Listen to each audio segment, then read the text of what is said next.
America में राहुल गांधी ने मोदी सरकार पर सांप्रदायिक नीतियों पर निशाना साधा था। राहुल ने कहा था कि मोदी सरकार में भारत में सभी धर्मों को बराबर का सम्मान नहीं मिल रहा है। बहुसंख्यकों को छोड़कर हर धर्म को निशाने पर लिया जा रहा है। राहुल ने सिख धर्म को लेकर भी मोदी सरकार पर निशाना साधा था, जिसके बाद बीजेपी और मोदी सरकार राहुल गांधी पर हमलावर हो गए। यहां तक कि अब तो उनको धमकियां दी जाने लगी है।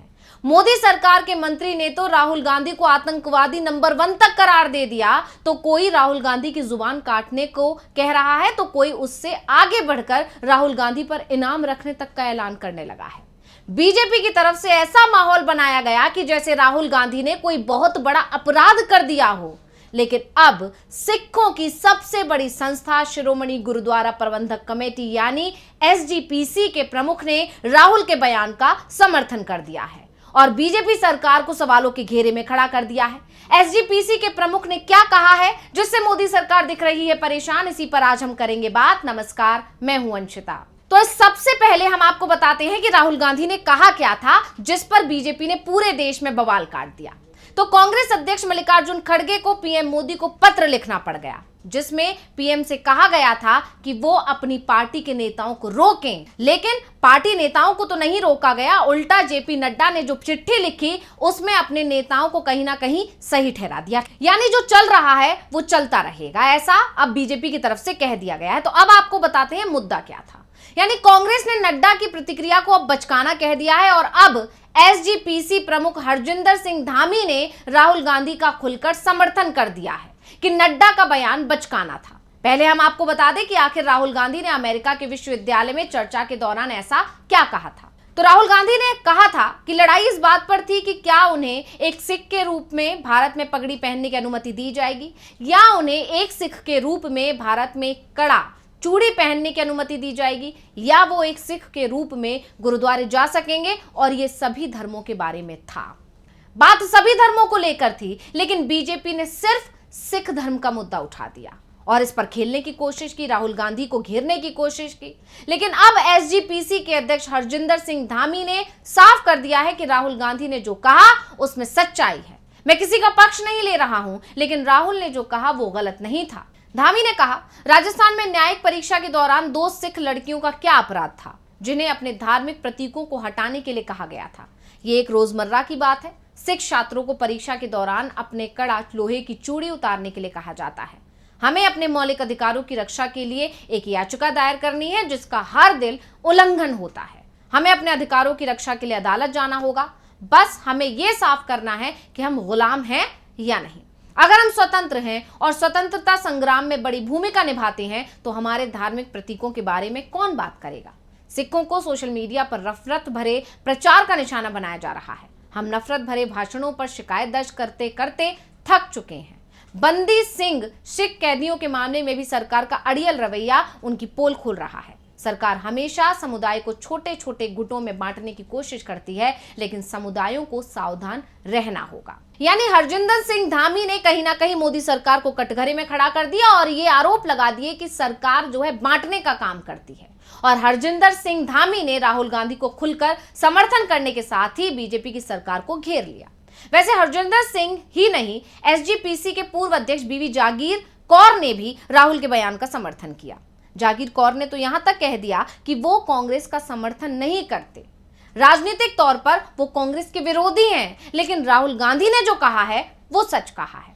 बीवी जागीर कौर कहते हैं कि राहुल गांधी के मुंह से सच निकला है। इस समय पंजाब में सिख ही नहीं, अल्पसंख्यक भी सुरक्षित नहीं है। खासतौर पर सिखों की पगड़ी देखकर सरकार और सुरक्षा एजेंसियों की नजरें टेढ़ी हो जाती हैं। अगर सिख और पंजाबी नहीं होते तो दिल्ली तक पाकिस्तान का ही राज होता। वैसे इस मुद्दे पर कांग्रेस के नेता तो पहले से ही राहुल गांधी का समर्थन कर रहे थे, लेकिन अब जिस तरह से सिखों की सर्वोच्च संस्थान के प्रमुख और उससे जुड़े लोग राहुल गांधी के बयान का समर्थन कर रहे हैं, उससे साफ है कि बीजेपी राहुल गांधी को घेरने की जो कोशिश कर रही थी, अब वो कोशिश उस पर ही उल्टा भारी पड़ने वाली है। दरअसल 1984 के बाद से ही कांग्रेस और अकालियों के संबंध खराब हो गए थे, लेकिन अब जिस तरह से अकाली पंथ को मानने वाले लोग राहुल गांधी के बयान का समर्थन कर रहे हैं, उससे बीजेपी और मोदी सरकार चिंता में है। बीजेपी और मोदी सरकार समझ नहीं पा रही है कि ये एका अगर हो गया तो इसकी काट क्या ढूंढी जाए, क्योंकि राहुल गांधी को घेरने का जो प्लान बीजेपी ने बनाया था वो पूरी तरह से पटरी से उतर गया है और ये भी कह सकते हैं कि उल्टा पड़ गया है।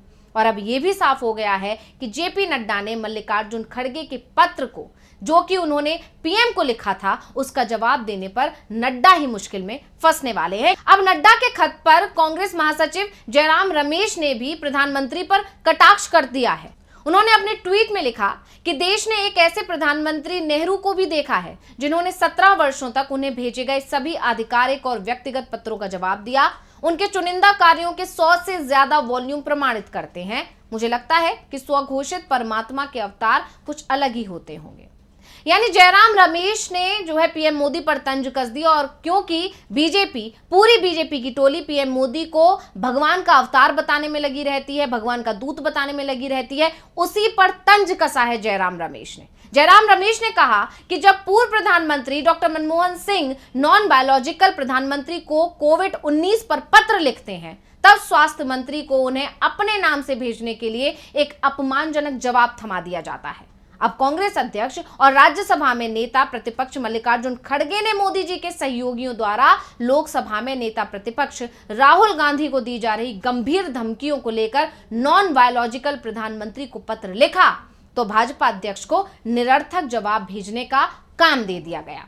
यानी साफ है कि नड्डा ने जो पत्र लिखकर कहीं ना कहीं अपने नेताओं को बचाने की जो कोशिश की थी, एक तरह से यह संकेत दिया था कि जो भी हो रहा है वो सही हो रहा है, उस पर अब कांग्रेस हमलावर हो गई है। कांग्रेस ने 2 मुद्दों को उठाया है प्रमुखता से, और उसमें से एक बड़ा मुद्दा तो यही है कि जब पत्र प्रधानमंत्री को लिखा गया था तो जवाब प्रधानमंत्री की तरफ से आना चाहिए था, बीजेपी अध्यक्ष की तरफ से क्यों आया, ये एक बड़ा सवाल अब कांग्रेस उठा रही है। इसके अलावा दूसरा बड़ा जो मुद्दा है वो कांग्रेस ये उठा रही है कि इस पत्र पर जब खड़गे ने जो पत्र लिखा उस पर बीजेपी आलाकमान को कहीं ना कहीं संज्ञान लेना चाहिए था, इस मुद्दे को गंभीरता से लेना चाहिए था, इस पर अफसोस जताना चाहिए था कि इस तरह से नेता प्रतिपक्ष को लगातार धमकियां मिल रही हैं उनके नेताओं की तरफ से। इस पर अफसोस जताने के बजाय कहीं ना कहीं जेपी नड्डा ने इन बयानों का समर्थन कर दिया है। उनके मौन ने यह बता दिया है कि इस तरह की धमकियां राहुल गांधी को मिलती रहेंगी और इसका असर भी तुरंत देखने को मिला। इधर जेपी नड्डा ने पत्र लिखा और उसके बाद से बीजेपी नेताओं के हौसले और ज्यादा बुलंद हो गए और वो एक बार फिर राहुल गांधी पर हमलावर हो गए हैं।